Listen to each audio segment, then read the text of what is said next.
Oh, welcome, What's up, everybody. guys?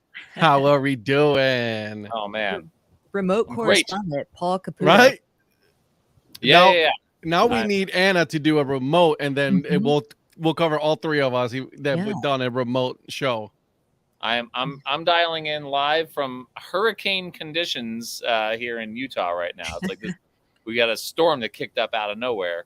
So Oh, such a shame. hey, listen, I'm just saying it's it's stormy with my Tri City Dust Devils cup here. Like, cheers to that. Yeah, nice. Well, welcome everybody to Wednesday Night Baseball Banter, presented by Curbrand Media. I Yeah, am one of your hosts, Ed Rivera of the Dad Hat Chronicles, and with me I have my lovely friends, Paul Caputo and Anna Di Tommaso.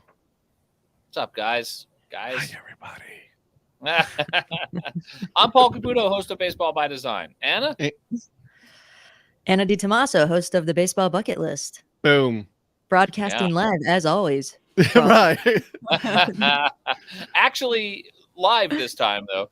It, yeah. even if we're not actually broadcasting, but Right. at least we're half right this time. True. And also we're broadcasting from, from three different parts of the country, right? So we're covering West Coast, the South, Central South, and then, you know, me on the East Coast. So that's Yeah, not bad at all.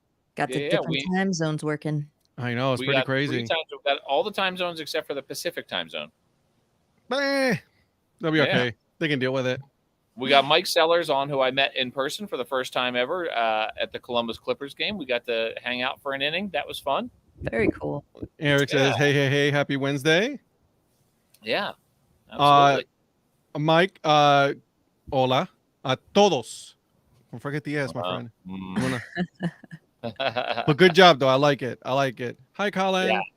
Colin should be back in school this week, I believe. So, or he has one more trip left for before he goes back to school. So, Oh, congratulations and happy welcome back to school. Virgil, what's happening? What's yeah. happening? Not a whole lot Eric, going on this week, though, right? Not a whole lot of in the news. Eric Profit with his normal demonstrative self here. Yeah. Hello. Hi. All right. Yes. So much to talk about, huh? So Uh, much to talk about. Ed, start us off. What do we Well, got? let's start with the biggest news in our world, right? In our minor Yeah. league world, Banana Ball, right? The Banana ball. Savannah Bananas did two things, right? One, they've officially left the CPL, the Coastal Plain League, so they will no longer have a wood bat team, right? So they're no Yeah. longer part of the collegiate wood bat team. No college students, anything. They went full blown circus Harlan Globetrotters of baseball. That's what they decided to do. So we'll no longer have to explain to people, well, there's two different teams, and one does this and the other does that, and the crazy guys on the stilts are here, but the craziest thing this other team did was just the dancing first base coach, and Or the so dancing, umpire or anything like that, right? so what do you think about? Do you think whose idea was it for the Savannah Bananas to leave the Coastal Plain League? Do you think it was their idea to focus on the Banana Ball Tour, or do you think the Coastal Plain League sort of had it with the antics? I think it was their idea. I think it was specifically Jesse Cole's idea. I think it was the goal out of the gate as he kind of invented this new game. And I would suspect that things are going incredibly well because he doesn't seem to be the kind to make a rash decision to, hop out Mm-hmm. maybe a I little prematurely. Yeah, I think that this was set from the very beginning, right? If you can tell from like a lot of the documentaries, the interviews that he's done, not just him, but also John Orton, who is the president of the team and all that, right? So they've always had this, like, yeah, we are. This is what we are. We created this. We're fans first and all that. So I think it was set from the very get go. I also think that the CPL was kind of glad that this happened, right? I think it was one of those things where it's like, oh darn, we'll miss you, kind of situation, right? Yeah, yeah, So um, I yeah. still have mixed feelings about it. I so well, I have, yeah, I do too, and I've had as we've discussed before, like there's sort of mixed feelings in the minor league baseball community about the bananas in general. Can I just, I know, well, I want to talk more about the bananas here. Can I share a kind of funny note about the bananas? I was at last week was Baseball Palooza for me. This week, the reason I'm in Utah right now is I'm dropping off my daughter so that at Gonzaga for college, and I'm stopping at my friend Song's house on the way back from Gonzaga. Last night, of course, I was with our friend Eric the Peanut Guy at the Tri-City Dust Devils. That was fun. But in the first stop on Baseball Palooza was the Louisville Bats, and Louisville is home to Studio Simon, Dan Simon of Studio Simon, and he showed up. He came and joined us for a game, and he showed up in full bananas gear. And I was like, so cool. The guy who created the Savannah Bananas uniforms and logos is here with us at the game. And wouldn't you believe it? We're there for like 5 minutes, and this young woman goes walking by in a Savannah Bananas jersey. And I was just like, no way. I was like, Dan, I was like, I got to go introduce you. I got to introduce you to her. Like, he's like, no. And he says, well, what would you say? And I was like, I would say that you created the logo that she just walked by wearing. And you realize this is the guy that created that logo, right? Exactly that. So he's like, okay, that's fine. And so I run down to her. She's sitting like 10 rows in front of us, right? So I run down to her, and I'm like, I'm sorry, but I needed to introduce you to, I wanted to point out that the guy who designed the Savannah Bananas logo is sitting with us 10 rows back here behind you. And she's like, oh, that's super cool. And like, I guess her boyfriend or husband or whatever. And he's like, yeah, let's go take a picture. That's really cool. And so we go up, and she like poses for a picture, and they're talking for a minute. And Dan, trying to deflect and failing miserably, says, he's like, well, if you think that's cool, this guy here does a podcast about minor league logos. And it was just like total silence, right? Like everyone just sort of like turns and looks at me for like a second and turns back to Dan, and they're like, and they start talking about the Savannah Bananas again. He tried to deflect, he really did, but nope, didn't work out. Sorry. That's funny. So we had a comment from Zach Beeson. I met Zach Beeson at the Columbus Clippers. I didn't realize Zach was on. So Zach, great to have you here tonight. Zach's on his way to Geesa's Stadium to watch the game. The original plan was I was going to be there tonight, actually, but our schedules got shuffled around a little bit, and so I'm not reconvening with Zach Beeson, but I did get to meet Zach after the game for a little bit, and that was really fun. So anyway, let's get back to the bananas. I had to interject that story since we were talking about the bananas, and I'm coming off the high of Baseball Palooza that Dan Simon was with us, and someone went walking by wearing a bananas logo. Yeah, you're lucky. Regardless of what the team does, awesome logo still. One of the all-time classic logos out there. I agree. Definitely. Yeah. So and then there's going to be a lot of conversations behind the reasoning as to why they decided to do this, and right. And listen, I think there's a place for banana ball, and then there's a place for baseball. I think we can all agree that that's fine, right? NBA has been able to survive, even with having the Harlem Globetrotters, playing and all of that, right? Because it's totally two different things, and then the only similarities is they have a basket and a basketball, right? So that's about it, and basketball uniform. Savannah Bananas is the same thing, right? I think that they've decided that they don't want to play the traditional baseball. They want to play their own brand of ball, because I don't even consider it baseball as they don't either. They call it banana ball, right? Right, exactly. Right. Yeah. So I think it was the right move for them to withdraw the Coastal Plain League team from that league, because I think there was brand confusion. Mm-hmm. And this even came up on Baseball Palooza, where the guys are like, hey, I want to see the Savannah Bananas next year on Baseball Palooza. And I was just like, well, that if we go, what we're talking about is, the banana ball league team, that's going to be a lot harder to get 8 tickets to, and it's very different from this other team. And so the brand confusion caused by like having 2 teams that played 2 very different things, wear the same logo, was Same strange. uniform. The same uniform, yeah, to have the same brand. This also relates to my distaste for minor league teams being named for their parent clubs, by the way. Ooh, that's a good point. That's a good point. So, so I think them disengaging from the Coastal Plain League as the Savannah Bananas was probably the thing to do, because the brand is really being built up now as the Banana Ball team.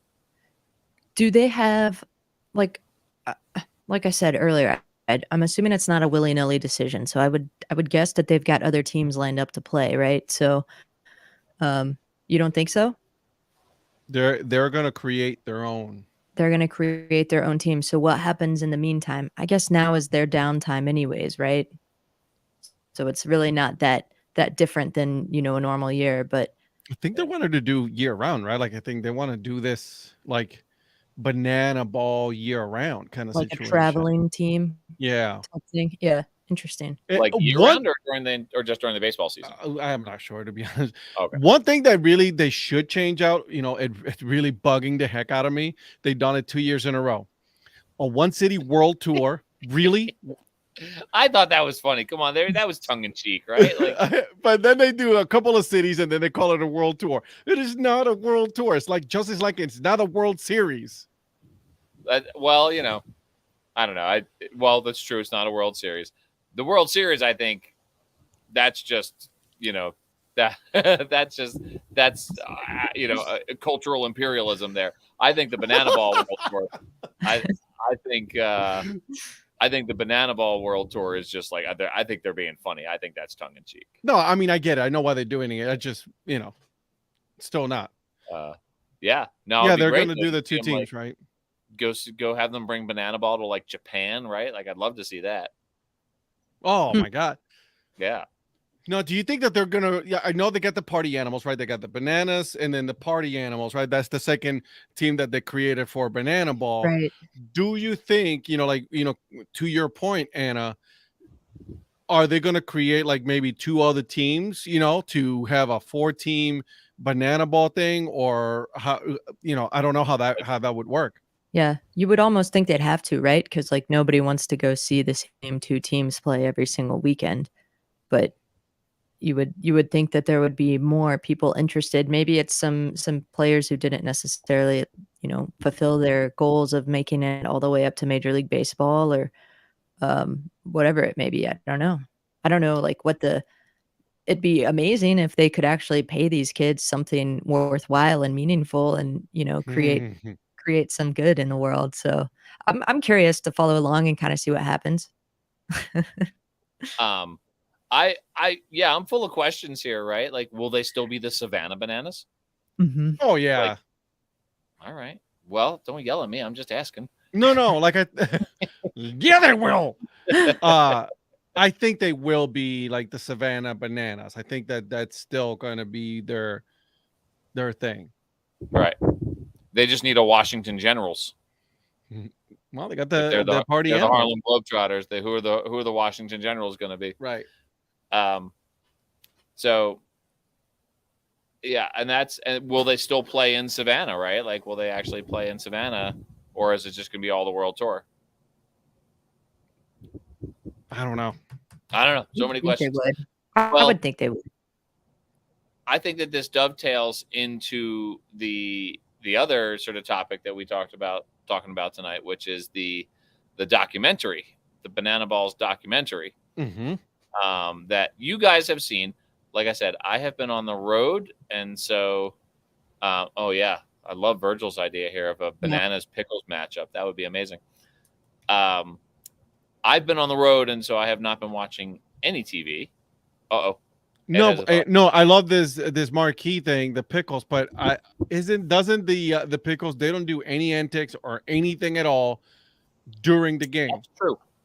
Alan actually said that in your podcast. On the podcast, he actually said that on Baseball by Design. Yeah, about how all of the silliness in their brand is in their brand. And when it Yeah. comes to the actual game on the field, and even the uniforms are pretty sort of classic, right? Like they're Mhm. So it's actually that's a great point. That's a great point. Like I think he was actually thinking of the Bananas when he said that on the podcast, right? Like he was talking about how they are Yeah. sort of classic in the approach to the actual game. So I believe the actual the actual words used were, "I do not want my players dancing." yeah, Yeah, I'm exactly. pretty Wow. sure that was the exact statement, yeah. you guys were really paying attention because that was a while ago. We pay Mhm. attention to the podcast, dude. Everybody, I listened. By the way, I drove 9 hours today. I listened to a lot of podcasts, including both of yours. Great episodes from both of you guys today. Thank you, So thank Anna, you. I was a week behind on yours. So the gentleman on your podcast who had been to he would like the Forrest Gump of baseball had been to like every famous baseball thing. That was Right. incredible, right? Like that was am I the first person to make that comparison to Forrest Gump, or has that come up No, that's original Paul Caputo is right it there. awesome? Yeah. Very good. I Paul was is like like, this guy. yeah. I was like, this guy's been at everything. I was like, he was at the shot heard around the world. He was at Willie Mays' catch. I'm like, he was at the 1883 first ever baseball game. Like, Right. There for the invention, yes. yeah, exactly. So, and then of course Ed having Eric Prophet on this week. I was know, right? just Super so good. famous guy with a beautiful angelic voice. That was well. I certainly encourage everyone to go listen to the last 2 episodes. If I get carried away by all the wind out here, guys, know that I've enjoyed my time with you all. Eric asks, what about the fish sticks? I feel like that's likely. I mean, if I think Justin If the would be all Bananas over will that. make it all up there, yeah. Yeah. I think Justin would be all over that because I know he's a big fan of Jesse Cole, kind of considers him to be a mentor of his. So Yeah. I could see that. John's question. I think that was he said that on my podcast that he basically. I'm sure he said it on a lot of podcasts, but he did say he wanted to have like basically like an amusement park. Listen, let's be honest. Like, I mean, it works, right? It's successful. He said it on his ESPN. I've only watched one episode, right? But like 98% of his fans, they stay the whole game. Granted, the game only lasts like less than 2 hours, right? Like around the 2 hour mark, right? So that also helps, right? The entertainment, yeah, I get it and all that. Like, when you have a guy in stilts, coming in and pitching, right? And all of that, it works. The one thing and listen, a lot of people are probably going to kill me for this, but is the one thing that bothered me the whole thing about this is 5 minutes, 20 seconds, 26 seconds in, he says that, baseball is too long and baseball is boring. Says who? Just you. Right. I like how you got that exactly down to the minute. I even wrote it down because I went back and I wrote it down. I'm like, wait a second. Ed is scribbling furiously in his notes here, right? He's like, this guy. That's the only one thing that bothers me, right? Because, like, I mean, listen, dude. Like, one, you were a pitcher. You pitch in college. Two, like, you had a collegiate wood bat team. That's how you started. With the Grizzlies and then with the Savannah Bananas. That's how you made this Bananas thing. And then all of a sudden now you're poo-pooing on it, right? Come on. Yeah. That's a little disingenuous. Yeah. But it's working for him. So, a direct question here: that the Raptors and the Bees are both out of town, so no baseball for me tonight. It would have been my 6th game in 7 nights, and no baseball for me tonight. So my Paul and my dad just passed each other in I won't say the air, I guess, because Paul's on the road. But my dad just spent the weekend and a good chunk of last week in Salt Lake. My brother lives there, and he's there with his family. And so my dad flew out and got to take my little niece and nephew to their first ball game ever, and they went to see the Ogden Raptors play. So amazing. Yeah. And he was wearing an awesome hat in the picture that you posted on Twitter. Man, listen. That hat was beautiful. I know. Yeah. Wow. Eric, I'm not disagreeing at all. He got to where he got. He's earned it. good for him. Super happy for that, for the full brand and everything. I mean, they made a brand, bananas. They made the brand. I'm just Yeah. saying, just because you made it out of it, don't mean that you had to poo-poo on it. That's all. Well, and I think that's I think it raises a lot of interesting questions, right? Like, okay, they built a brand. They built it, first of all, they built it with an awesome brand, like the awesome logo. Agreed, From 100%. Van Diamond. And Yeah, and that's then huge. I think the question will be, does it have staying power, right? And that's true of wacky brands. It's true of all the sort of goofy things they're doing to speed up the clock. Oh, look what you got there! Yeah, it's beautiful. Listen, I've invested in the team. Yeah, absolutely. So the question is, here's Virgil makes an interesting point. It's not like their CPL games weren't sellouts either. So yes, they were selling out, right? So, and the question is, does it, like, if they expand the world tour to make that their full operation, does that business model, is it sustainable, right? Oh, you took the words right out of my mouth. Right. How long can they do that and have that buzz? I'll tell you, I have a lot of friends who are, only sort of tangentially interested in baseball and minor league baseball. They know that I'm super into it and I'm super into brands and everything. And I'm constantly getting people posting on my Facebook page about hey, did you know about this bananas thing? Like, have you seen this? And everywhere I go. Yeah. And it's just a question is it viral? Is it like toilet paper on fire? Is it going to be white hot for a second and then gone? Or is it sorry. Right, like that, right? Like, are we in the white hot toilet paper on fire moment for them and then they're gone? Or is this something that's sustainable and they'll find a way to, like, 10 years from now, is the Banana Ball World Tour 50 games and selling out stadiums still? Or, they went from 1 game to 7 games and they sold everything out. Can they sustain that in a model that allows them to continue making money? I hope so. I hope they do. I hope it succeeds. I hope it blows up. I am hoping that this thing takes off. I hope that they're super successful about it, because it's fun. It's not, and I don't want to, how should I say this? I will go back to a Guardians games or a minor league game, over and over and over again. Right. I would, if it's something like the Globetrotters, they come here, I'll go once a year, maybe. But that's just me, though. Like, you know what I mean? So I think it's like, from a business perspective, the risk reward is incredibly skewed, right? It will always be possible for that man to go find another collegiate summer team, So why not roll the dice? Why not see how much money, how big, even if it is like a white hot roll of toilet paper set on fire, like, what a flame the toilet for a paper's not while. white hot until it's set on fire. I want to be That's clear. right, yeah. But, like, what a flame for a while, and, like, what a ride, and, like, maybe that's just his catapult onto whatever's next for him and the owners of the team. I hope so. Like, I mean, like I said, I hope they bring more teams and all that. But and he said this before, right? The people that he looked up to, he read everything on: Walt Disney, right? Yeah.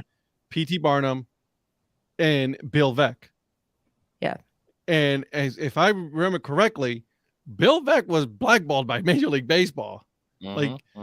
Right? Like, I mean, and then you brought up a point, he can get another collegiate team, and I'm like, yeah, right. But, like, I mean, don't burn too many bridges on your way out. Yeah. I don't think I think he's too smart for that. I give him too much credit for that, I think, or more credit for that. But I don't know. It'll be fun to watch. It'll be cool to see. But so far, so good, and it's interesting. I mean, what a novel idea! All he did was take a thing that's been around for hundreds and hundreds of years and tweak it just so slightly. And now look at the incredible, Mhm. massive success just from the value adds, all the things are inclusive at the ballpark. Like that's a huge thing in and of itself.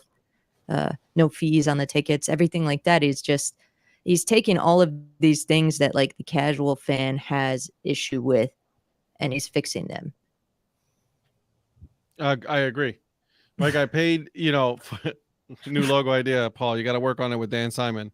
Dan Simon, hot off the press, I'll tell you, hot toilet paper on fire.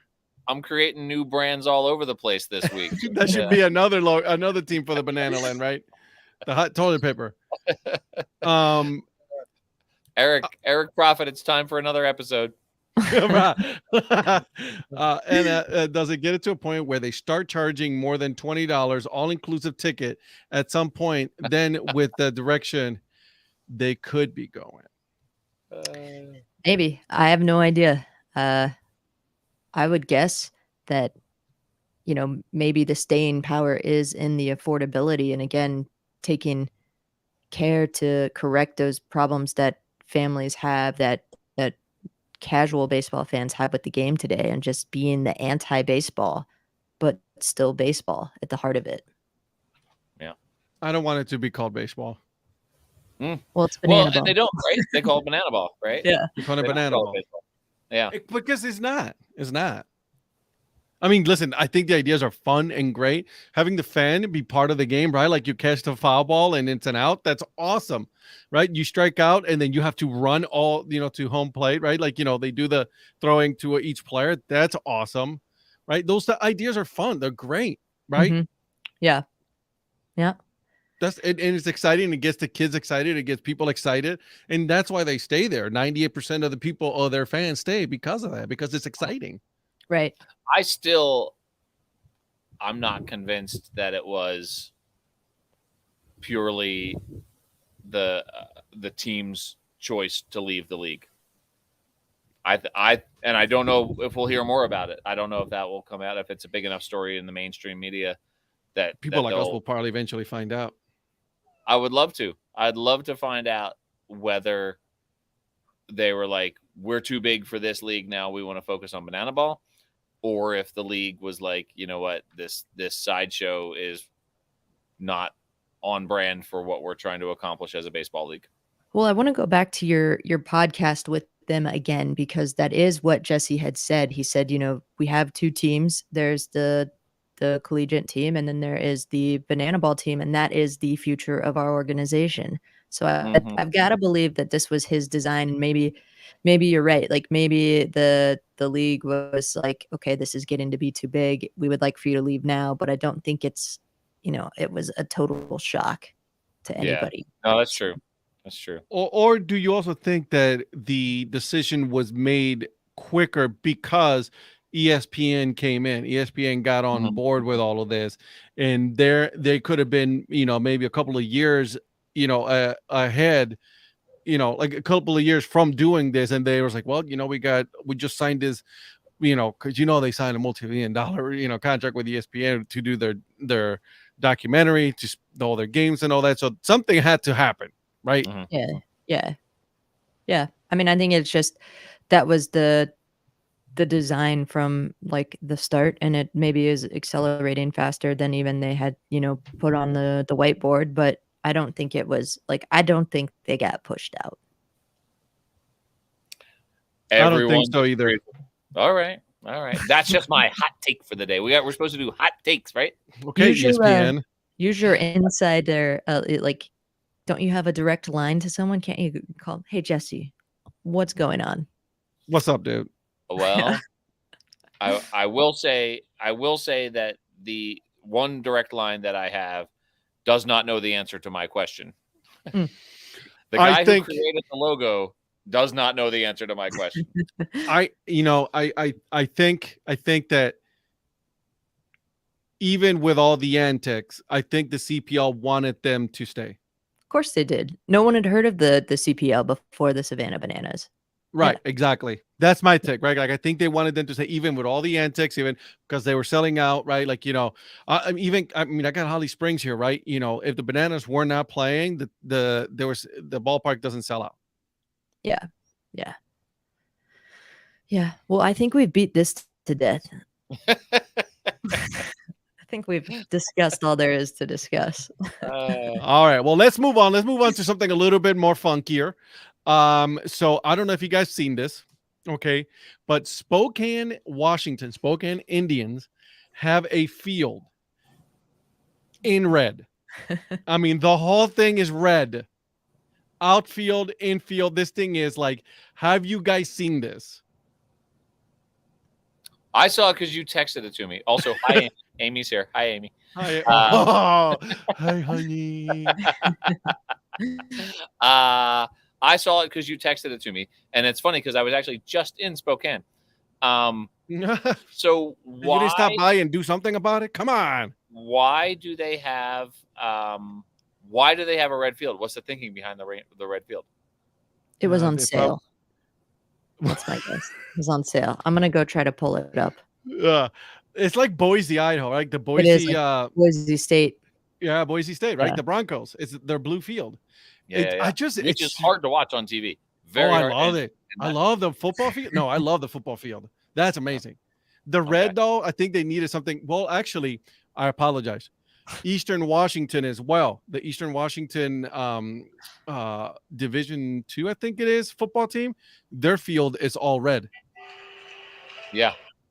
So red on screen is difficult. I don't know what it's going to look like. I don't know what it's going to look like in person. I'm not convinced it's real. Are we convinced it's real? Oh, I think it's real. Is it like a late April Fool's joke? Look at Colin. Look at the youngins. They'll tell us what's up. Colin, because there's filter and TikTok, it turns everything red. I want it to be real because it's different. I just don't. I think it'll be confusing as all hell to find a ball in a red field. Get off my lawn, Colin. I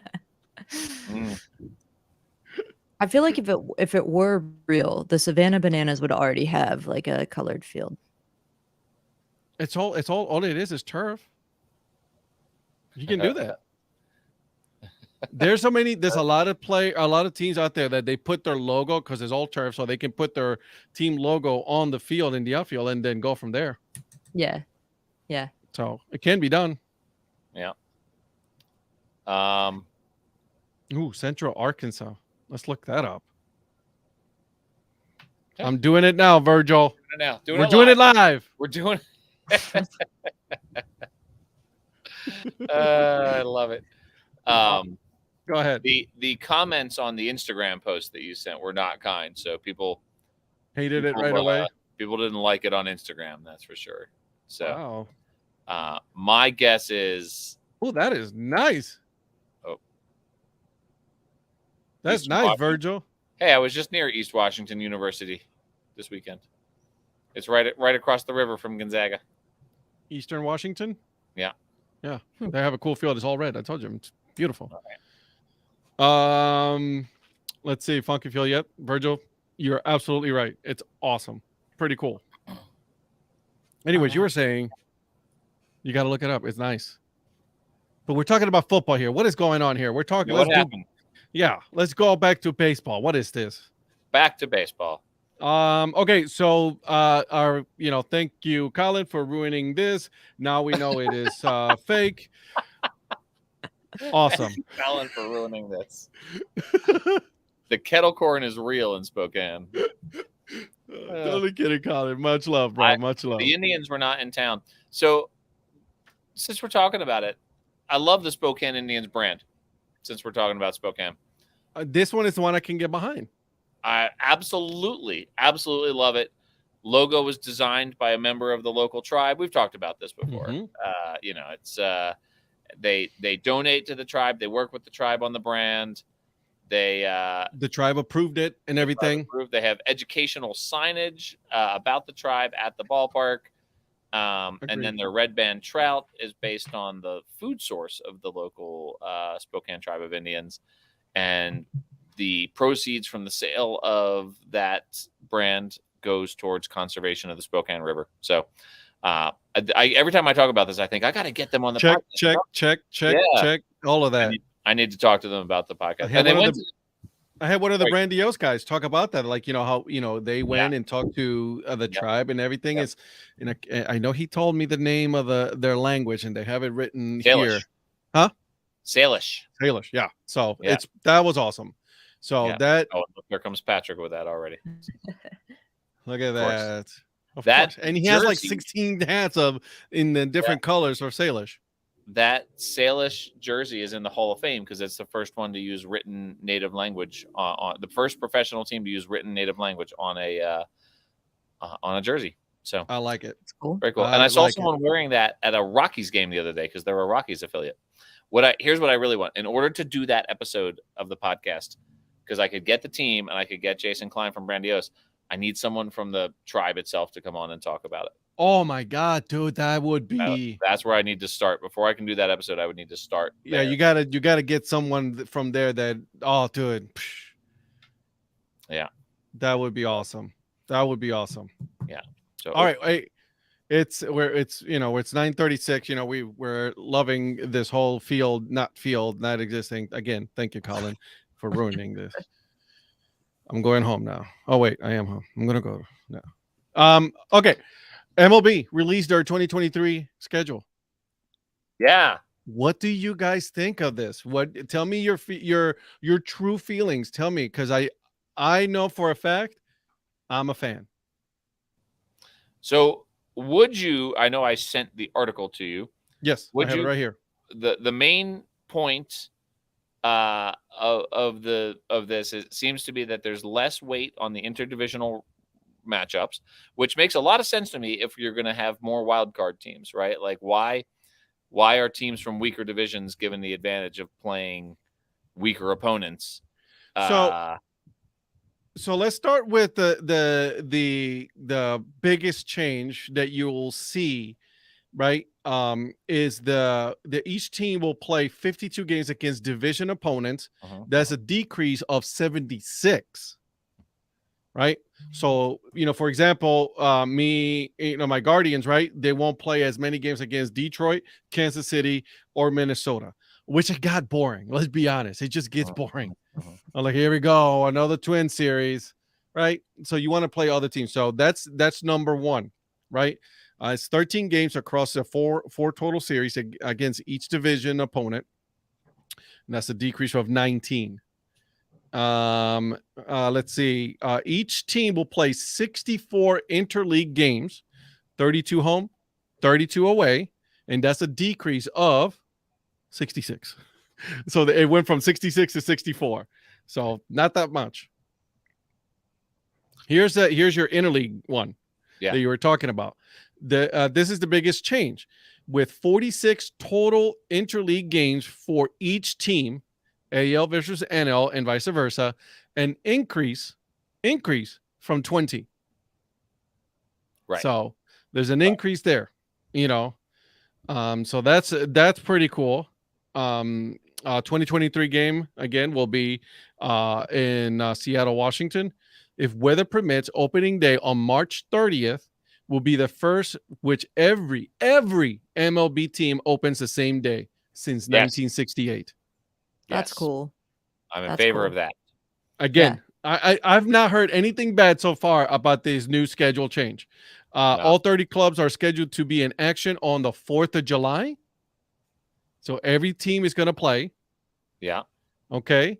Let's see. The Cardinals and Cubs will play 2-game series at London Stadium on June 24th and 25th as part of the MLB World Tour. Which will bring MLB teams and players to leagues on global base in the next 4 seasons. Your Phillies and Nationals will play in the 2023 Little League Classic. Oh, okay. In historic Bowman Field, Williamsport. Correct. Yeah. Yes. September 15th. I noted that as well. September 15th, Roberto Clemente Day. So that's also going to be awesome. Okay. So I like this. I like this because the fact that and Colin made the point that he doesn't like that the Mets don't get to play the Phillies as much, which is funny, but Hey man, hold on a second. The Mets are good now, but the Mets have been sucking for a while. Colin, calm down. Again, you're ruining a lot of things today, Colin. I was gonna say, Mets fans bragging in August. There's no August champion parades, right? But if there are more wild card teams, it makes sense to me to have a more equitable schedule where, if the Phillies right now are in a battle against the Brewers and the Padres, so a Central Division team and a Western Division team for the second and third wild card spots. So two of those three teams will get the second and third wild card spots. It makes a lot more sense to me, like the fact that the Phillies, have to play the Mets and the Braves, and the Brewers have to play essentially nobody. Are there any good teams in the Central Division, right? Like, so it feels to me like the Brewers have an advantage playing in the Central Division if their schedule is more heavily weighted to play Central teams. So next year, the same thing about the AL as well. AL Central, it's of not course, as yeah, good. like the sort of right. Well, right, of course. So if teams in weaker divisions get to play weaker schedules, but they're competing for the same playoff spots, I like this new lineup for next year because they won't, the Phillies won't have more games against the Mets and the Braves. They won't have appreciably more games against the Mets and the Braves than, say, the Padres or the Brewers would, right? Like, it's a little more balanced if we're all competing for the same playoff spots. So, here's the other thing. Well, I don't want to get into Does this open the possibility that now we will get other teams on primetime games, right? Well, you'll just have fewer games. There will be fewer Red Sox Yankees games to choose from. Right. Because now you're going to have a balance now, right? So now there's going to be more, fine, let's say Yankees or someone in the West Coast, right? Like, so I think this helps the balance of power when it comes to primetime games across the board. Because now you're not going to, the MLB is not going to be force feeding, the Yankees, 24/7 or the Boston Red Sox or the New York Mets or whoever is. Are you true? True.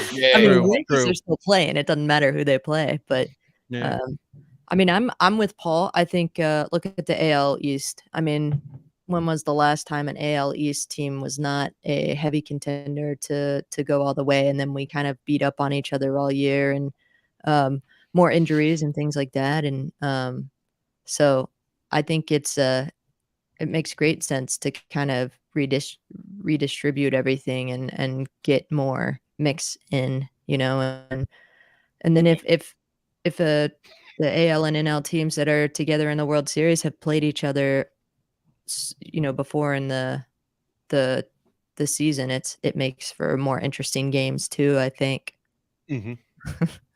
Right. Does this open the door for future I think that future expansion? That's the issue, right? Is that like expansion, right? Because expansion and resorting of the league, and divisions. Because if the schedule continues to shift to more equitable distribution across all divisions, then it opens up a lot more possibility for future teams to come in. I think if they want to keep expanding the playoffs, they have to expand the number of teams. And I do like this the three wildcard format, right? The home team will host all three games. That's good. Yeah, for wildcard. But if you, I mean, I'd love to see. I mean, the obvious format would be to have 32 teams, to have 4 8-team divisions, or 8 4 team divisions. Sorry, 4 in the East, or 4 in the American, 4 in the National. And then, and you could even have the same number of playoff teams right now, right? You could have the 4 division winners and 2 wildcard teams in each division, or each league. I can't talk, it turns out. Are you sure you're not drinking beer tonight? No, I'm definitely drinking water out of my Tri-City Dust Devils beer cup that I got last night. But no, I love the idea of 2 more major league teams. Okay. And having 8 total 4-team divisions in Major League Baseball. And then still 2 wild cards, or so 6 total teams in the playoffs. The bye, I'll tell you what, the bye is really wild. I want to show you guys, by the way. I'm staying at my friend Song's house right now. This is her one-eyed cat, who she calls Mr. Mittens, but I think this cat should be Nick Furry. That's good. Nick like Furry. Thank you. So I have renamed her cat unofficially Nick Furry. So let me ask you, because right now, as it stands right now, right, you got, and I'm looking at the wild card standings right now. You got the 3 division winners, right, and then you got 3 wild card. Right. So the way that you would propose this would be 4 divisions in each league. So that'd be 4 division winners and 2 wild card. Right.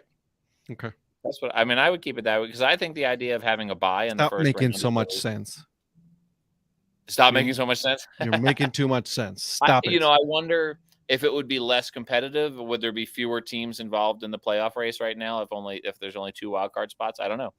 I don't know, and I don't. You don't know what the divisions would be. You might have again, we're going back to football. You might have a situation where the 7-9 Seattle Seahawks got into the playoffs as a division winner. You might have a terrible team make the playoffs. Look at the NFC East. You got the Cowboys, the Washington.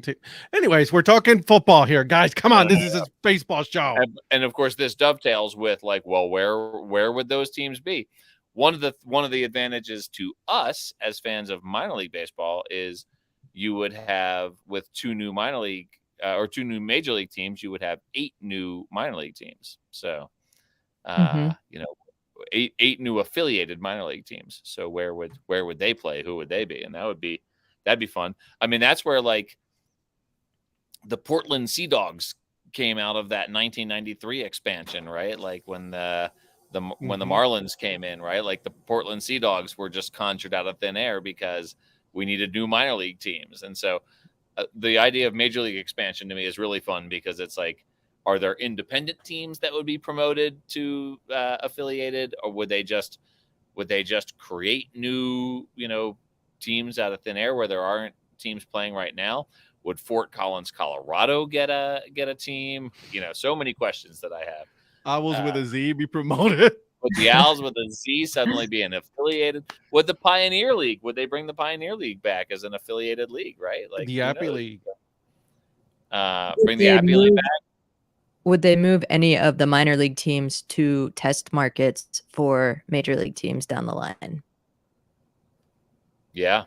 Are there any of those that exist that don't currently have a minor league team that would be big enough as a test bed? Nashville's got the sounds. Yeah, but they're primed. Yeah. Well, you're asking, Anna, are there any markets that don't have any minor league baseball at all? Portland. That they've got Hillsborough, but I mean that's not. Yeah. I mean, it's right. Yeah. Vegas. They got the Las Vegas Aviators. Michael, I do think that that's what would happen. I think there would be teams that are in partner leagues right now that would be kind of like they did with the Skeeters and the Saints, right? Like take teams that are independent and make them affiliated. Here's my question. Obviously I'm looking at baseballmapper.com, and I'm looking at the whole map, right? There is a huge, vast open space right here, in the central part of the United States. I don't think there's going to be another MLB team there. I need Portland. It's the one viable place that can hold the team. We can't have another California team. That's just ridiculous at this point, right? Las Vegas would be another place. So this is my question here. Colin says, "All right, think about a market like Las Vegas, where they have the Las Vegas Aviators of Summerlin, 20 miles outside of the actual city of Vegas. If you put a major league team in Vegas, would it be like a Rangers Frisco situation where you or like a Minnesota and St. Paul situation where you have two teams, the major league team and the AAA team, right there? Or would a major league team in Vegas force out the Aviators because that market's not big enough? Yes, Ed, you have your hand raised. I do, because I've actually had this conversation from the guys from MLB Rally. Oh, so that was the very same question that I posed to them. I'm like, listen, you're pushing for a team to be here in North Carolina.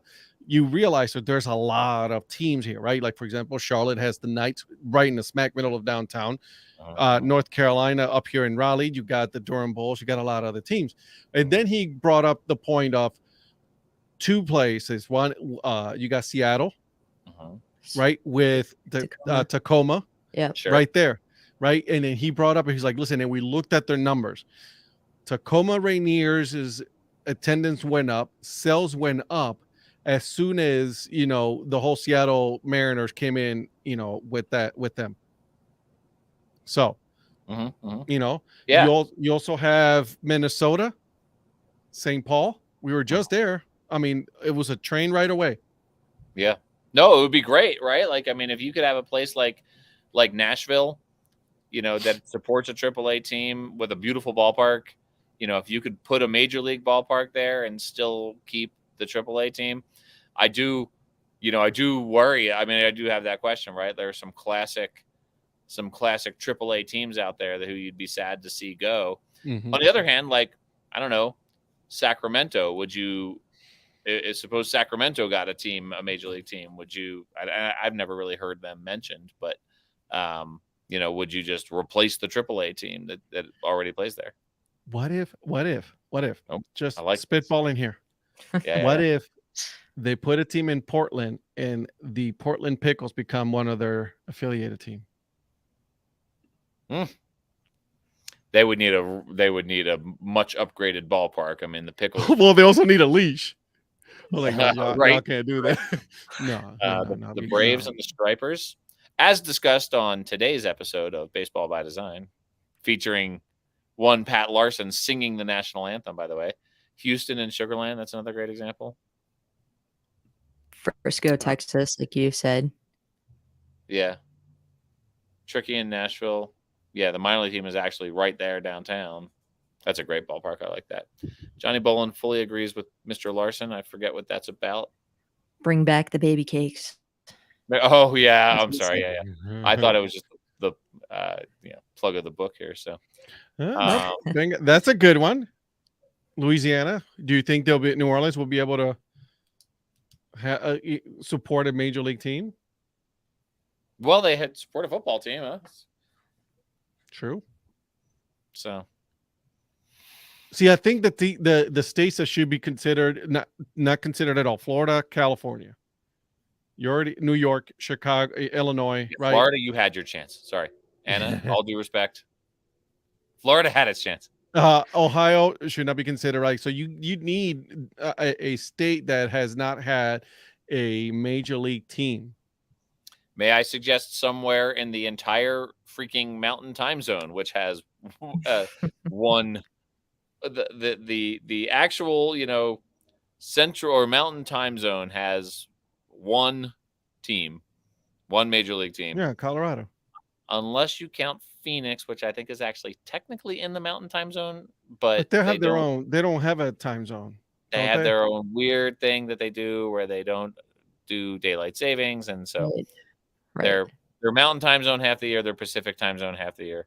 Maybe another minor league team in Colorado. Maybe Canada. spelled Canada. or Oh, spelled Yeah, Montreal. that was wishful thinking, Paul. Yeah, Paul, you're not gonna get another team. I know. Where would they put it? What city in the Mountain Time Zone would actually support a? I'm looking at the map right now, and none of it makes sense. No. They really don't. That's the problem. There's nothing that makes sense. Salt Lake What is if the they- only thing that like would be remotely Even feasible close. to me. Yeah. What if they And I put? don't What know if they put it that's in a big Mexico if. City? 7,000 feet of elevation, though, dude. I mean, it's already hard enough at 5,000 feet of elevation. Mexico City. I'm just saying. That's what I'm saying. 7,000 feet of elevation. Yeah, but get those balls wet, bro. Like we're going. Let's go. Put them in the Those balls, humidor. put that on a t-shirt. Yeah. Albuquerque. Philip was talking about New Mexico. Yeah. Yeah. I don't know. I don't know if Albuquerque is a big enough city for that. No, they love their team there. They love their Topes. Go Topes. So Um, North Carolina, Nashville, Vegas, Portland. Those are my 4. Those are the Where only the ones that are like realistically in the conversation, I think, right now. Mhm. Yeah. I think Well, I hope if down the they line do it, perhaps Portland, more, but I hope they call them the Mavericks. If they put them in Portland, I hope they call them the Mavericks. yeah. That would be so hilarious. Be great. Hey, we're down to our last 4 minutes. Should we talk about who we have on the podcast? I would tell you, but I'm doing a little bit of reshuffling, so I don't really know. Don't know. Okay. All right. Mystery guest. Mystery guest. Yeah, we're having a mystery guest. All right. Very good. Well, Anna, who do you have tomorrow? Tomorrow's episode of the Baseball Bucket List. Who's coming up? Well, first I have to tell you that the Ogden Raptors game my dad saw, he was texting me during it. They were playing the Owls with the Z, and he wrote out Owls with the Z in text. Yes. That's amazing. Approximately 10 minutes later, I got another text that said, Owls with the Z infielders have hands of stone. So Awesome. not a great look for them. But yeah, so this week on the show, it's Alan Creasy, and he is in British Columbia, and he is a professional wrestler who wrestles as a baseball character and is also a big-time Mariners fan and has some cool stories about running in a mascot race. So it's a hodgepodge. It's a good one though.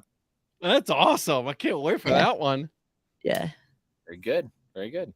Well, I have today's episode that just went up today because I'm doing Wednesdays now. Which was on the Gwinnett Stripers with North Johnson, who was the GM when they switched names. And of course, Jason Klein of Brandiose. And Curved Broom Media Month continues. I had our friend and current attendee of this show, Pat Larson, to talk about his Hat History series and to talk about how he got to sing the national anthem at the Gwinnett Stripers. And I want everyone to know this was not edited in any way. I just put Pat on the spot. I'm like, hey, since you sang the national anthem at a Gwinnett Stripers game, can you sing it right now? And he just launched into it.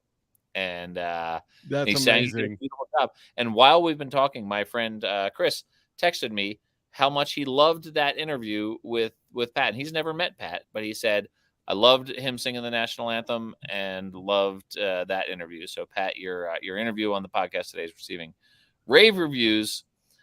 Next week I have Bowie Bay Sox. Ooh. Yep. And I've got Brian Shawcross, who is their general manager, and I have Patrick Newt, who is obviously with baseballmapper.com. That is his formative years as a minor league baseball fan were spent at Bowie Bay Sox games, and I'm going to have a new wildlife correspondent who's going to come on and talk about wildlife-based logos. Come talk about the ghost crabs, the Cangrejos Fantasmas. Next Los week. Cangrejos Fantasmas. Look at you saying awesome. I'm working on it. I love it. Hey, who's that? Who's this correspondent that you're gonna have? The wildlife correspondent is she's the media consultant with Arizona Game and Fish. Her name is that's cool. Yeah. I like it. That's pretty good. I like it. Good. So, Good. yeah. I like it. I like it. I like it. Yeah, Good for you. Good for I you. know. Yeah. Tasmas. That's awesome. I can't wait to hear that though. That's pretty cool. And I love that Copa brand. So that's Yeah. pretty cool. Speaking of Copa brands, this hat Mm-hmm. was I picked it up last night. I say picked it up. Eric, the peanut guy, very graciously gifted this to me out of the gift shop. I love it so much. The Veneros of It's a great Tri-Cities. color. Phenomenal It's such a color. great. It's such a great. I love that hat. Such a cool hat. It's one of my favorites. I love the Yeah. purple, right? Yeah. My Yeah. daughter wants me to wear that all the time. I'm like, listen, girl, I got hats. I cannot just wear the same one all day, every day. Well, I have So- to say that one final note is that I did get to go to a Tri-Cities Dust Devils game last night. It was the day after I dropped my daughter at college, so I was feeling a little fragile emotionally, and it was an amazing experience. The team and Eric, the peanut guy, are so generous and kind with their time and things. And I actually crashed in Eric's house last night. I got to witness the hat collection up close and hang out with Eric and Karina. Karina made breakfast burritos this morning. It was incredible. So it was a really touching experience that really reinforced how wonderful this minor league baseball community is. Speaking Definitely. of hats, one last thing before I go, can we get with Jason Klein, right? Because I found out recently that Clink Room, you know the Clink Room? Oh yeah. You texted me about this while I was driving today. Okay. We need to get Jason Klein to start a division of the Clink Room, but just dad hats. Okay. We got to talk about that. We got to talk to him about that. I like it. Let's do it.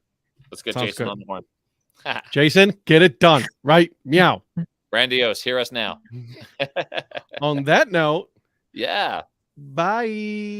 Bye, guys. This was fun. Bye.